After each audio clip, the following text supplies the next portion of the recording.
interaction between atmosphere and the land. The wind is a major player in this, drifting the clouds, dispersing them, making them loose. Very interesting picture.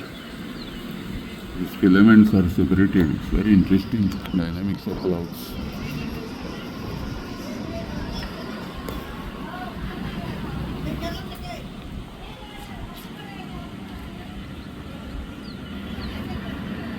We see the kites enjoying the whole show.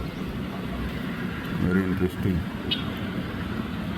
They like this scenario.